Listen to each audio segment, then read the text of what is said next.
Olá, começa mais uma edição do Em Pauta, um programa produzido em parceria pela TV Câmara Bauru, Rádio Câmara Bauru, TV Unesp e TV Câmara Botucatu. Hoje vamos falar sobre o entretenimento online, o que mudou para artistas e público com esse acesso à arte agora pela internet, uma saída encontrada pelo setor cultural durante a pandemia. Bom, nós contamos com a participação do professor Marcelo Bulhões, ele é doutor em literatura brasileira e livre docente aqui da Unesp em Bauru. Professor, obrigada por ter aceito o nosso convite. Obrigado, muito obrigado. Também conosco o músico, produtor e ex-secretário da Cultura de Botucatu, Osni Ribeiro. Seja bem-vindo, Osni. Obrigada pela sua participação. Eu que agradeço e espero que a gente consiga colaborar para acalorar um pouquinho essa discussão sobre o entretenimento online. A gente começa o nosso bate-papo falando sobre produção e o mercado de entretenimento online. A minha pergunta é direcionada nesse momento para o Osni. Até que ponto, na sua opinião, agora o acesso à cultura está de fato democratizado e o quanto a pandemia auxiliou, influenciou esse cenário? Olha, eu acho que a gente tem duas perspectivas para olhar, né? Uma sobre o mercado de entretenimento mesmo, que acho que é o que vocês estão tentando abordar aqui, e a outra sobre o fazer artístico, né, o fazer cultural, que muitas vezes elas não caminham juntas, né? Muitas vezes tem arte e cultura que funciona como entretenimento, e tem entretenimento que a gente não consegue traduzir como arte e cultura, né? Mas se a gente for pensar sobre essa questão da democratização, né, que eu acho que é imprescindível que os meios de comunicação, que as TVs abertas, que todas as mídias, né, que são concessões públicas, já proporcionassem essa democracia de acesso a todo mundo, a gente vai encontrar as facilidades da gente expor o nosso trabalho e as dificuldades da gente fazer esse trabalho chegar nas pessoas, mesmo nas redes sociais que são abertas, que são teoricamente mais democráticas, né?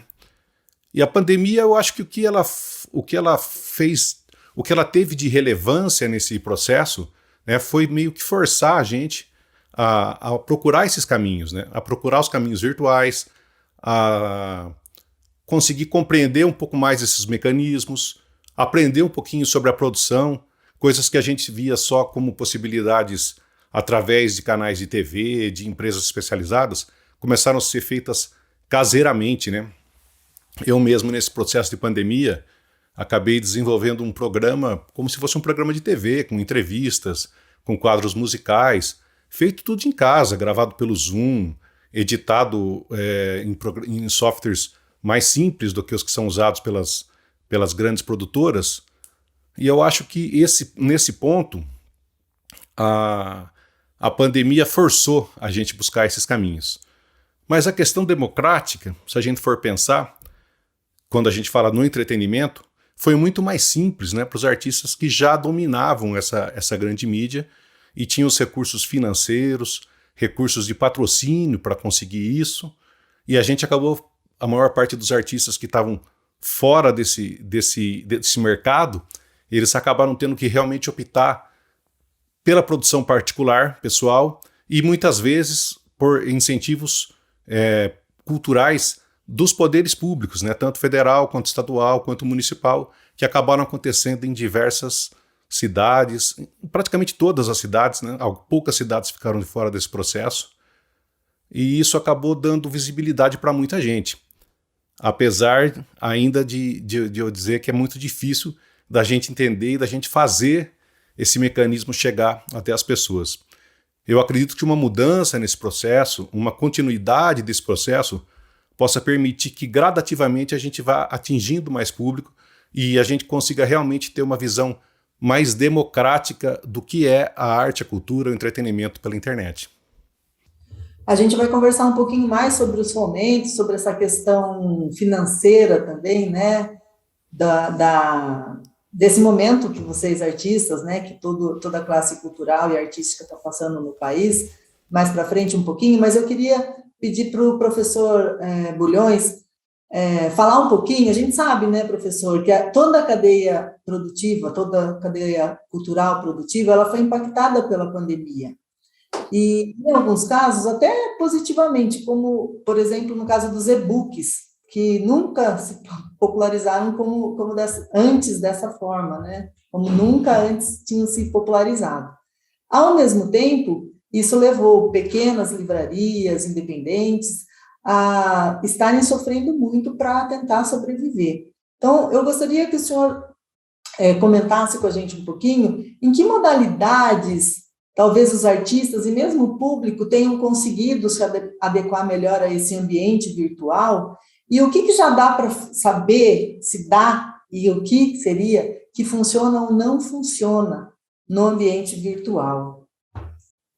Muito bem, na verdade envolve tanta coisa, tantas esferas, né, do universo cultural, da música, enfim, falar em música, falar de literatura, falar de cinema, é falar de expressões, de materialidades muito diversas, muito distintas. Então, por exemplo, se você tem um espetáculo de dança, falar em dança é muito diferente de falar de literatura, né?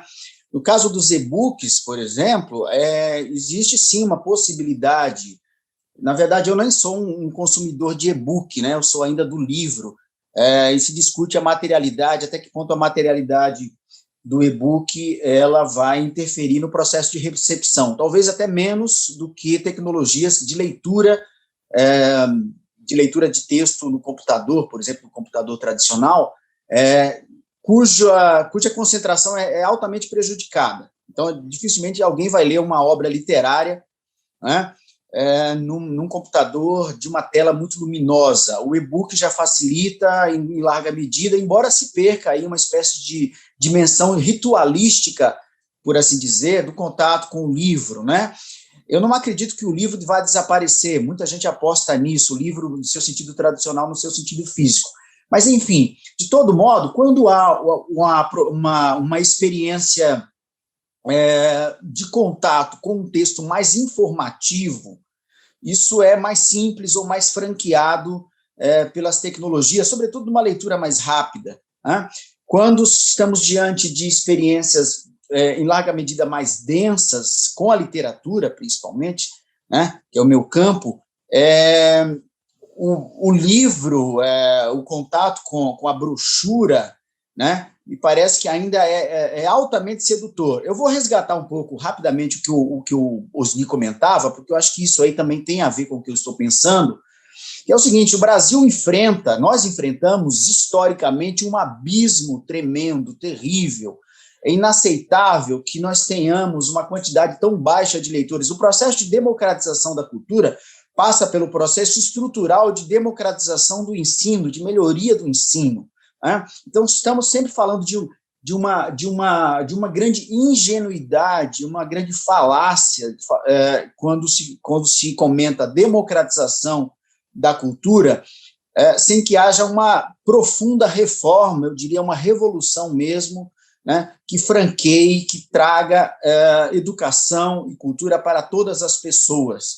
Isso tem a ver com o processo de cidadania no seu sentido mais profundo. O processo de cidadania significa que as pessoas tenham acesso aos bens culturais da humanidade, aos bens culturais do Brasil e aos bens culturais da humanidade. O Brasil está, infelizmente, há décadas, há séculos, na verdade, né, e isso piorou nos últimos tempos, abaixo dessa linha, né, de acesso aos bens culturais. Então, falar em literatura, falar em arte, falar em música, na minha opinião, significa pensar numa política profunda de acesso aos bens culturais. A tecnologia, naturalmente, pode servir e vai servir, né, mas ainda nós continuaremos com esse abismo. Afinal de contas, as pessoas vão ter acesso à tecnologia, mas não vão ter repertório, né?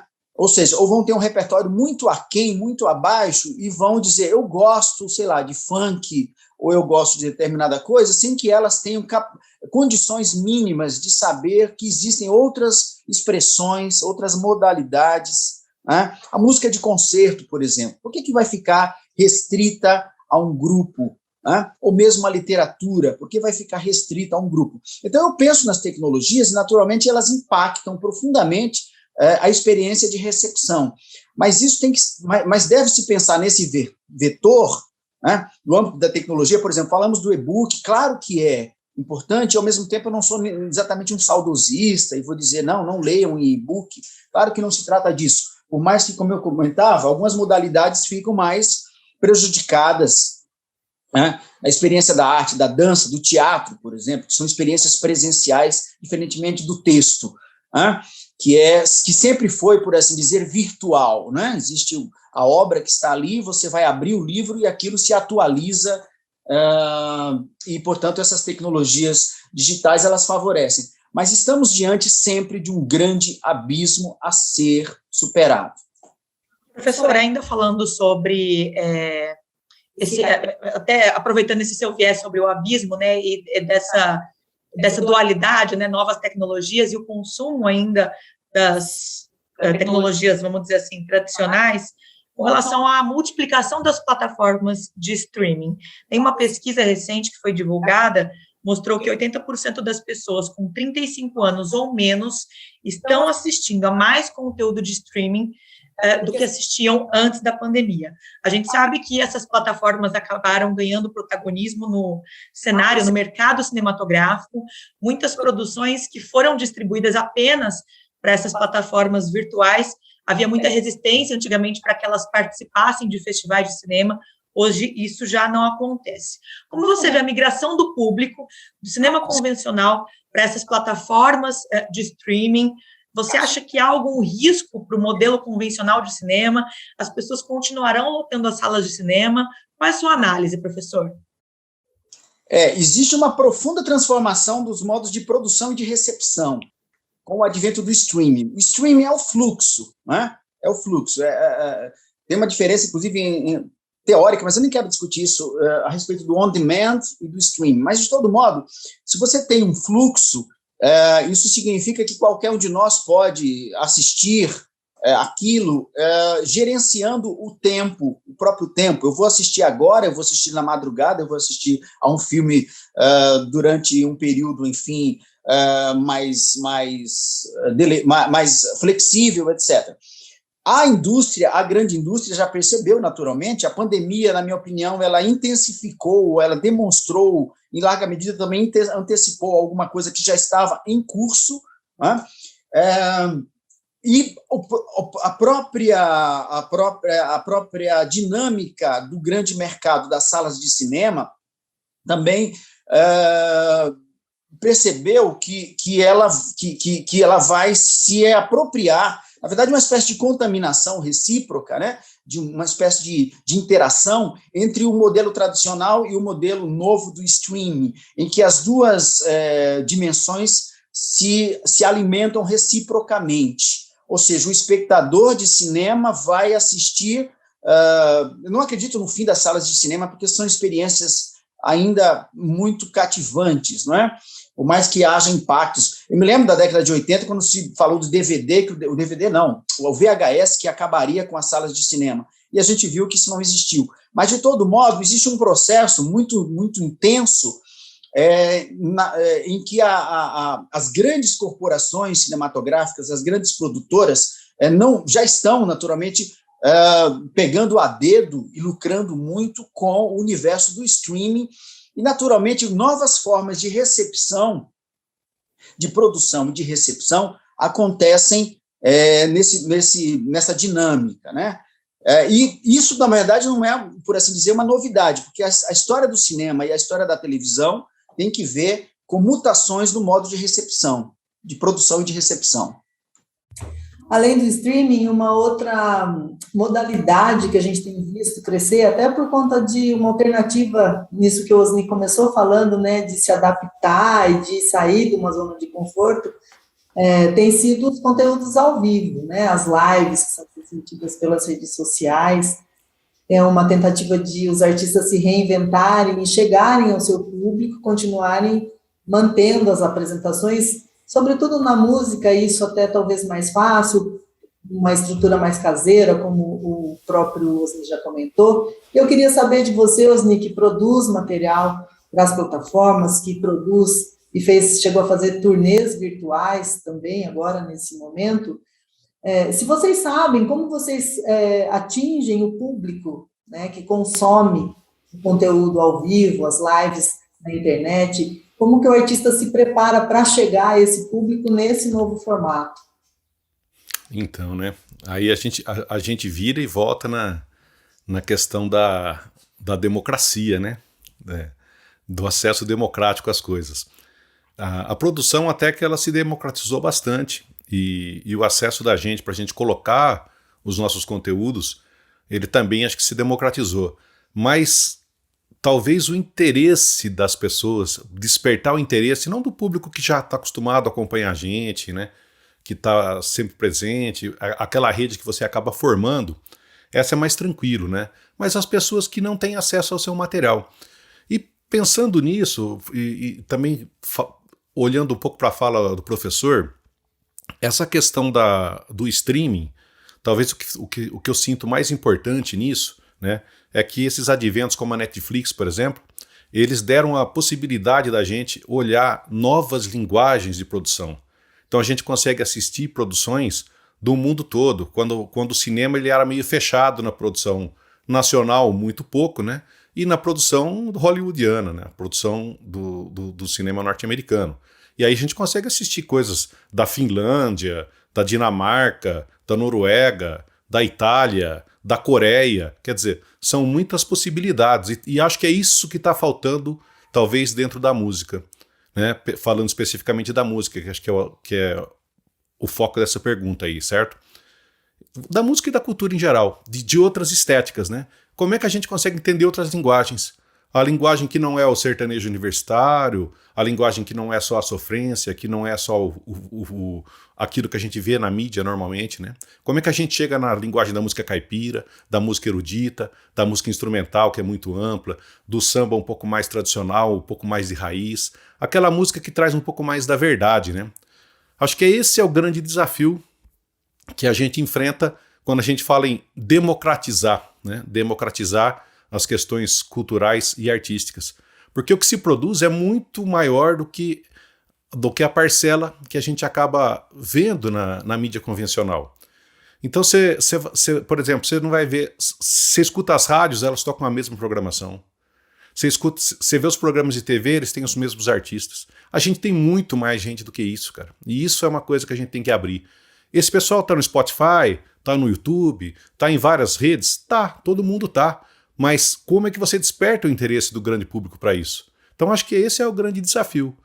O perfil do público que consome cultura da internet, eu acho que ele é muito diverso. Eu acho que talvez é mais o perfil musical.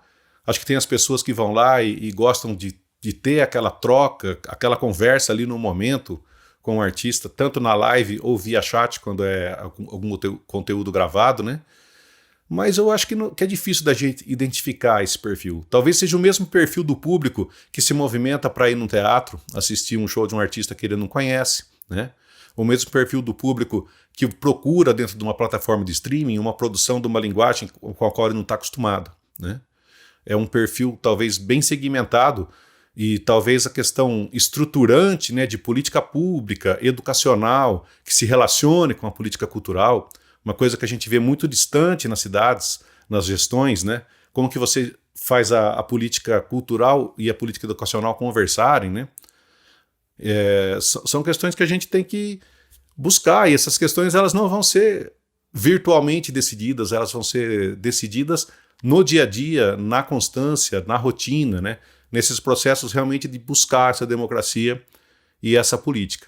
Então, eu acho que a gente vai continuar produzindo coisas para as redes, acho que é uma porta que se abriu e que não se fecha, não se encerra com um possível fim da pandemia, mas eu acho que os enfrentamentos e as perspectivas que a gente descobriu dentro desse tempo, eles continuam para que a gente possa seguir nessa questão realmente de tirar o país dessa linha abaixo, conforme o professor disse, que realmente concordo muito com ele, com a fala dele. Bom, a gente percebeu que coube ao artista se virar durante os momentos mais críticos da pandemia. Nós ouvimos o Fernando Vasques, que é músico e fundador da companhia Beira Serra de Circo e Teatro de Botucatu. Vamos acompanhar. Olá, eu sou Fernando Vasques, da companhia Beira Serra de Circo e Teatro, aqui de Botucatu. Estou aqui no camarim do Teatro Municipal, gravando hoje o nosso espetáculo através de um prêmio do Programa de Ação Cultural do Estado. Uma das alternativas que a gente encontrou aí na pandemia, né, batalhar a aprovação nessas políticas públicas. São projetos que a gente aprovou ano passado e estamos aqui executando. Então essa foi uma das maneiras que a gente encontrou de atravessar esse período tão delicado para nós, né? Que já é um clichê, né? Que todo artista diz que a gente foi o primeiro a parar, estamos sendo os últimos a voltarem, né? Na expectativa, na esperança de que ano que vem os caminhos se abram para todos, né? Não só para classe artística, mas para toda a humanidade, que a gente encontre um pouco de paz aí dessa pandemia. Mas a gente se desdobrou de inúmeras maneiras, né? Muitos de nós aqui da companhia foi trabalhar com outras atividades, entregas de moto, na construção civil, marcenaria. Eu já tenho uma frente de trabalho nas artes, né? Acabei apelando para algumas ações artísticas mesmo. Trabalhei um tempo com canções por encomenda, que foi uma frente bem interessante, bem legal, uma troca afetiva também, bastante importante para mim. E acredito que para as pessoas que encomendaram canções também foi algo bem bonito e que ajudou a sustentar essa travessia. Mas a gente segue criando maneiras de sustentar o vínculo com o público e também de garantir, né, através do Estado, esse direito, que é um direito de todos nós, né, a produção artístico-cultural e a fruição. A gente segue batalhando nas esferas municipal, estadual e federal por mais políticas públicas, né. A gente teve aí um grande aporte, uma grande realização de nível nacional, que foi a Lei Aldir Blanc, resultado de uma articulação de muitos agentes, né, do país todo, para fazer acontecer, para aprovar no Congresso, né, porque a gente sabe que tem um governo que não joga a favor dos artistas e não joga a favor da humanidade, né. A gente tem um governo completamente descompromissado com a saúde, com a existência humana, né, da nossos cidadãos. Então, uma coisa que nos revolta, mas também nos faz continuar fazendo poesia, continuar gerando encantamento e reflexão. Então, é dessa maneira que a gente atravessa, com muita resistência, resiliência e criatividade, inventando formas de sobreviver nesse momento. Obrigado. Nós é que agradecemos ao Fernando Vasques pela sua participação com a gente. E agora, para a gente encerrar esse bloco, assim, eu gostaria que a gente abordasse um pouquinho os caminhos que existem nesse ambiente virtual, né? Para quem quiser expor a sua arte. Você já falou, Osni, o Fernando já trouxe também, quem já está no mercado talvez tenha mais facilidade, mas rapidamente, que caminhos existem para o artista que quer estar nesse ambiente online e como que isso funciona do ponto de vista de remuneração nas plataformas e também a avaliação que você, e se o professor também quiser falar um pouquinho, vocês fazem das políticas desse momento em específico, dos editais, do fomento, ou que foi criado um incentivo, ou que foi ampliado durante a pandemia. No caso regional ou local, vocês acham que isso tem sido suficiente? Como melhorar isso?